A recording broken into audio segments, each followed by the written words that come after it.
Even though one group gained more muscle than the other, it's a tie.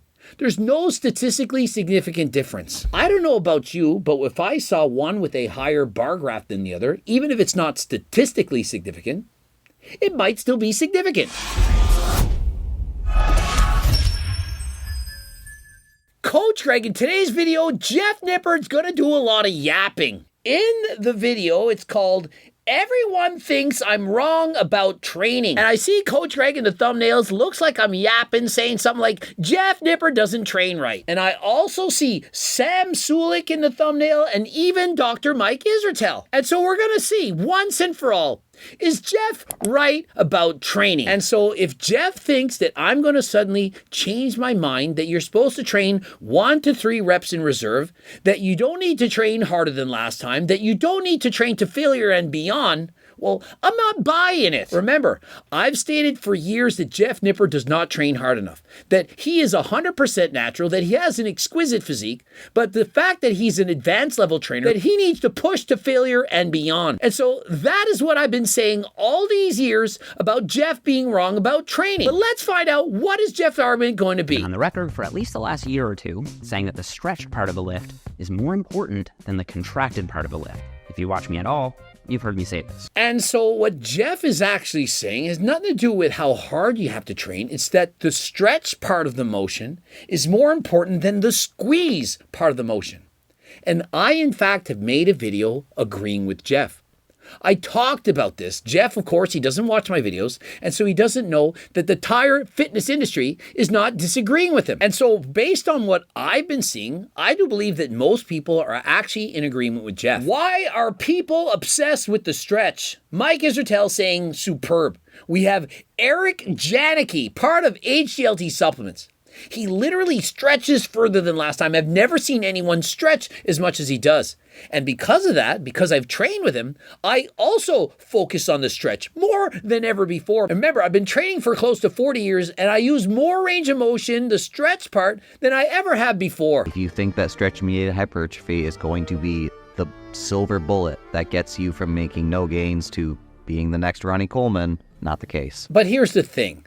The stretch-mediated hypertrophy, it's perhaps 5% better than full range of motion. And so even if it turns out that the long-range partials, the stretch portion, is better than everything else, it's only by a little bit. It's not going to make the difference between you looking like yourself and looking like Ronnie Coleman. That's because most of the studies that I've been referencing that show a benefit of the stretch have been on untrained lifters or beginners. That's not a huge deal, but it was starting to eat at me. And so Jeff Nippard, he looked at the research and it found that in beginners, mostly beginners, that the stretch portion was perhaps better or at least equal to using a full range of motion.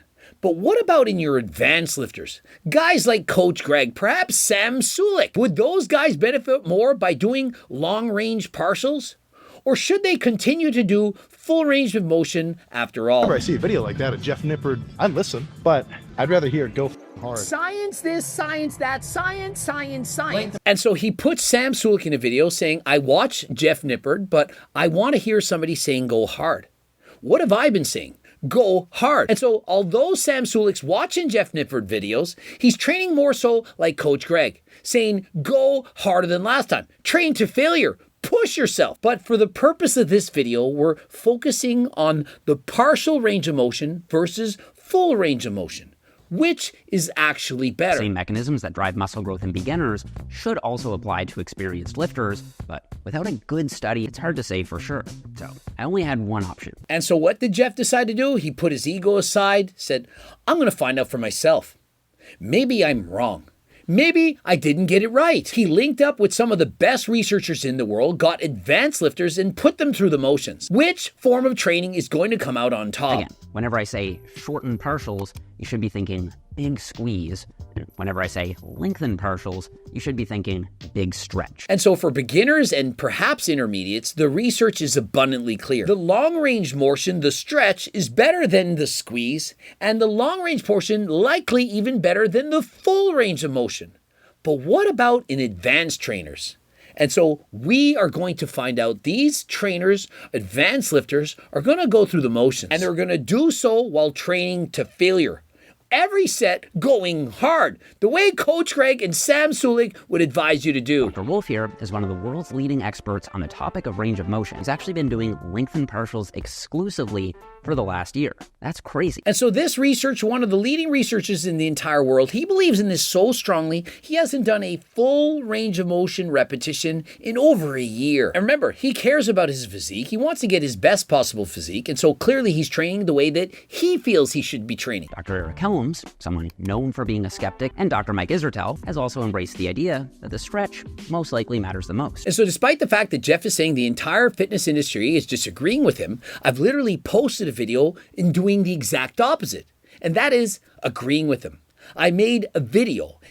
Editors, show the footage of me agreeing with Jeff Nippard. It's actually a technique called long length partials. By that, it means that you're doing partial reps about half of the range of motion, and you're doing it at the part where the bicep, the tricep, the calf, whatever muscle you're talking about, is being stretched the most. If your training right now is working for you, why would you start doing this? It's already working. But if you hit a plateau, or you're an advanced lifter and you're trying to shock the body into new and better gains, this is something you should absolutely try in perhaps every single workout. And so if you've been training that way, especially for an advanced lifter, you're going to get greater gains, perhaps 5 to 10%. You all think I'm just about drama and I just argue with everyone. But yet when I do agree with somebody, nobody is there to listen. And so am I not agreeing with Jeff? And what have I stated that people should do? That you should use long-range partials in addition to full range of motion training. Imagine, why compare one versus the other when you can have both? And so, for example, after completing 10 full range of motion repetitions, why not add in 2 or 3 partial reps in the stretch position? You're then training harder than last time, going to failure and beyond, and getting the benefits of the long-range partials. Does that not make sense? And so, where's the study showing that? Well, there is none. But perhaps in the future they will do this and they will prove that Coach Greg's methods work better than freaking last time. For the next 8 weeks, all 30 subjects just followed the plan. Every person did a full range of motion on one side and lengthened partials on the other side. And imagine the dedication that this takes. They had 30 participants in the study. 30 people had to go to this facility for weeks on end, being monitored by trained scientists, encouraging them every step of the way. Go further, 1 more rep. That ain't failure, keep pushing. But even with a sample size of 30, it's still very hard to distinguish notable differences between each training group. So it's been 3 months. And so after 8 weeks monitoring 30 people training harder than last time, left side versus the right. And remember, even in a study as carefully designed as this, there could be flaws in the study. Which arm did they go first? Did they do full range of motion first, followed by partials, or vice versa? Because consider this, whichever arm you use first, you're going to be more fresh and you're likely to push even harder. You can say you went to failure on each side, but is it not easier to go to failure on the side you started with than the side you ended with? Think of it. Which one are you going to have more energy? And so unless they took turns every single workout, you're going to start with the left side today. Tomorrow, you're going to start with the right. Unless they accounted for everything, there still could be scientific flaws even with this level of sophistication. And we finally have an answer to the question of whether or not lengthened partials work well for experienced trainees. And so which form is better? Long-range partials, as Jeff Nippard suggests, and the research suggests, or good old full range of motion after all? Let's see it.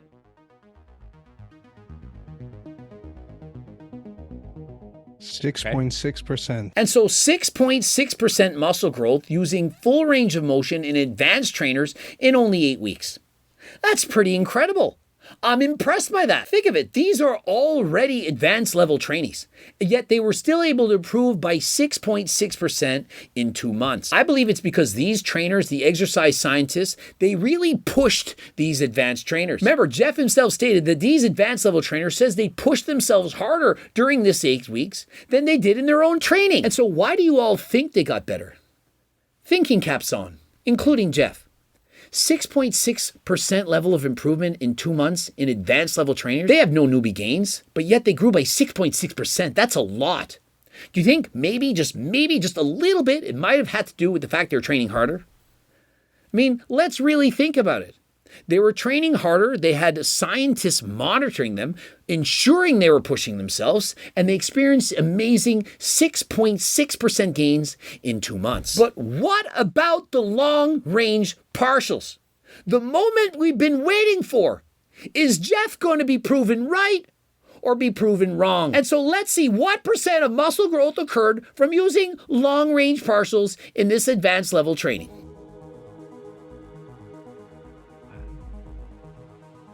Okay, so I mean, is it 5.9? Well, that was disappointing. 5.8%. And so 10% fewer gains in the long-range partial group than they were doing in the full-range partial group. But remember, it's not statistically significant, and so what do the researchers conclude? That it's a tie. Even though one group gained more muscle than the other, it's a tie. There's no statistically significant difference. Is it safe to assume that is basically the same? No difference. Now, just to be clear, statistically, this is no difference. And so to be clear, statistically, there's no difference between this. Even though 10% of 6 is 0.6 and one group 0.7 more than the other, it's not a difference. It's the same. And so for all intents and purposes, there was no difference between each group. I don't know about you, but if I saw one with a higher bar graph than the other, even if it's not statistically significant, it might still be significant. I mean, this is what the graph looked like for the biceps. Here, it definitely looks like lengthened partials came out on top. But no, there was no statistically significant difference here either. And remember, on the biceps, it grew more. Did you not consider this? If you're doing full range of motion sets versus partial range of motion sets, which set do you think took longer? AKA, which had the higher TUT, time under tension?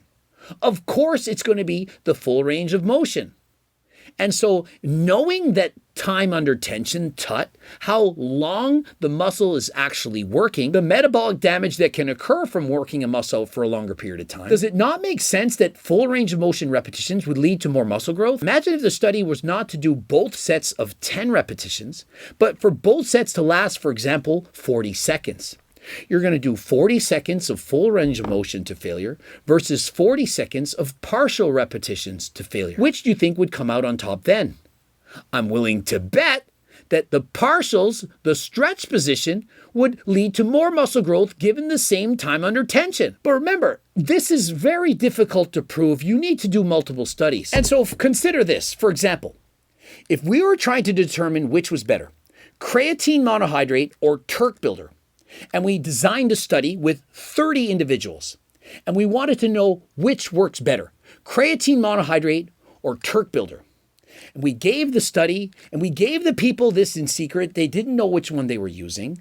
And at the end of the study, we found out that 19 people got better results using Turk builder than creatine. Do you know what the findings of the result would be? Not statistically significant. And so just because it's not statistically significant, does that mean it's not significant? Also, one more problem that I see with the study design is something known as cross-education.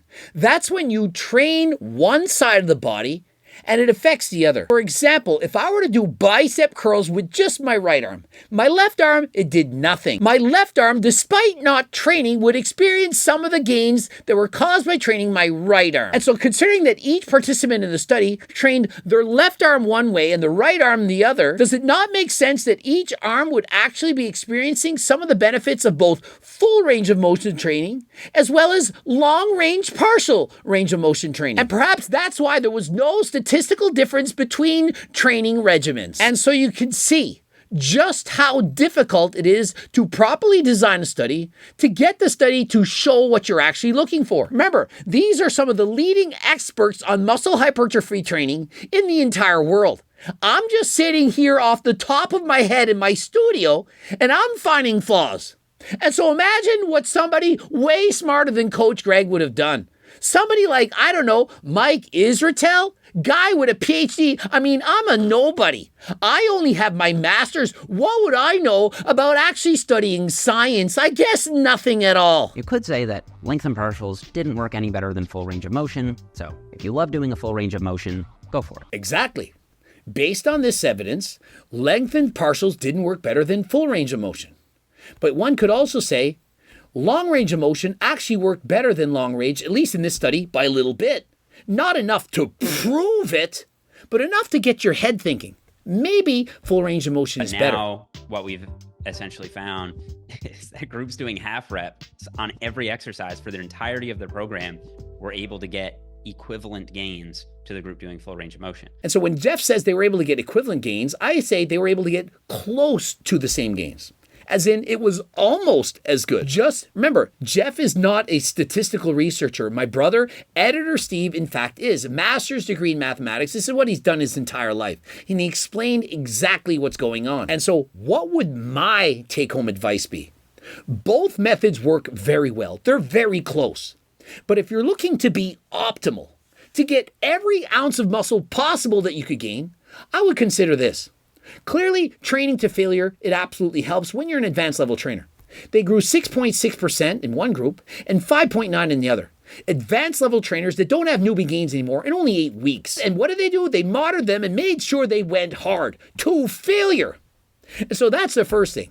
And the second thing is, why not combine both? We don't have the research on long range of motion training with partials in comparison to full range of motion. And so why not combine them?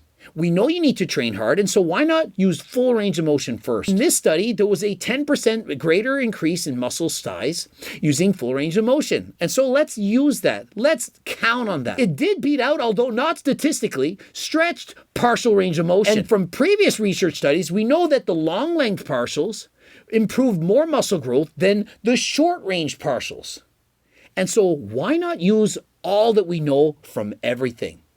Do full range of motion repetitions, and when you get to failure, add in partial long range of motion repetitions in order to maximize and optimize everything. That is what you should be doing as a researcher. As a person trying to optimize and maximize everything, you should be looking at all the studies out there and coming to your own conclusions.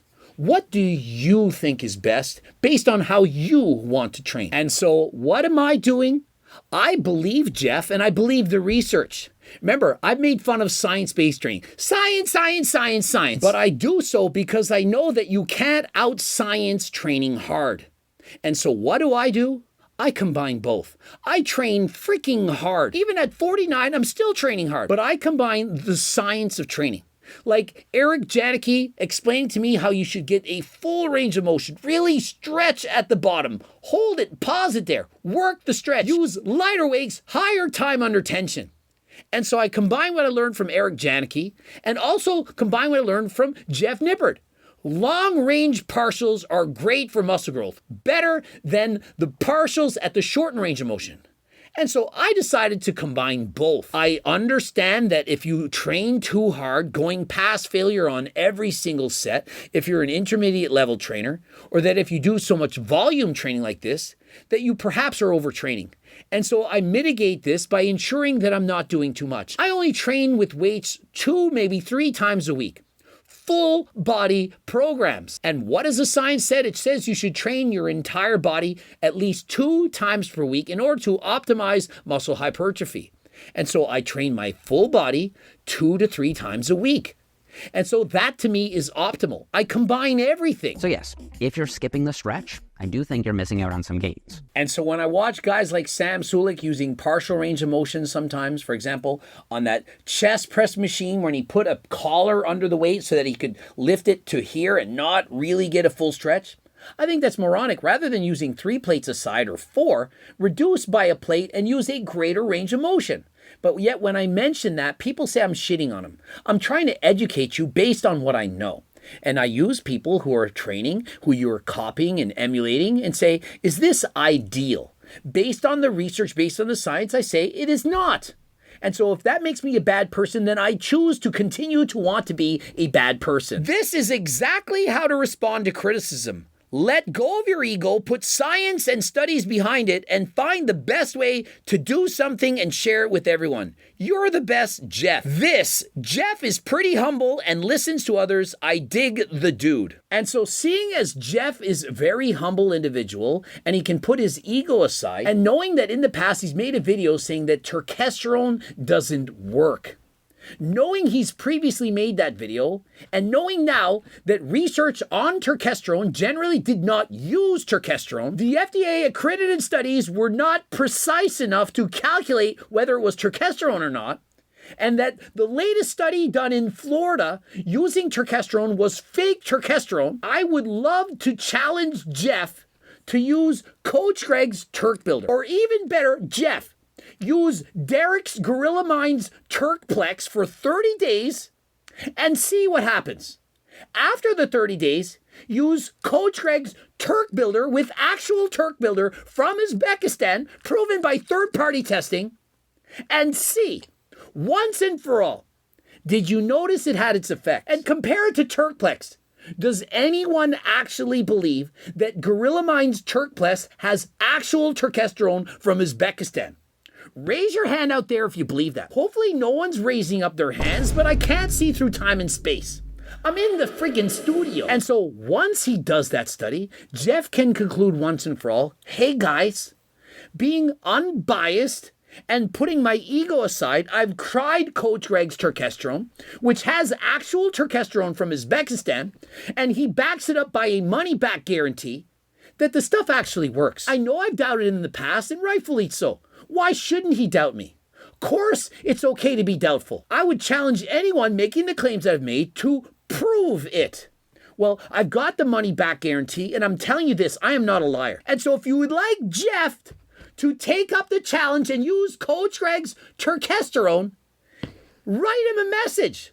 Spam Jeff, say we want you to try it. Interested in Turk Builder and Geo2 Max, money back guarantee, code Greg, 15% off. Click the link in the description. I want to give a quick shout out to my nutrition app, Macro Factor. We gave free access to all the subjects in the study so they could log their nutrition while in the study. Don't forget to check out Jeff Nippard's Macro Factor app. He puts so much work in everything. Guaranteed it's an amazing app and you can benefit harder than last time. And perhaps while we're at it, we can get Jeff a copy of Cookbook 3.1. Get Jeff more shredded than last time, eating the best possible recipes with the lowest calories, more delicious than last time. Subscribe, click the bell button, comment to boost the algorithm. Please like the video if you in fact liked it. Don't forget to watch one of those two bloops. And of course, if you got no money, get to the website and pick up the free diet and training program. We got 4 different versions, all depending on your calorie needs.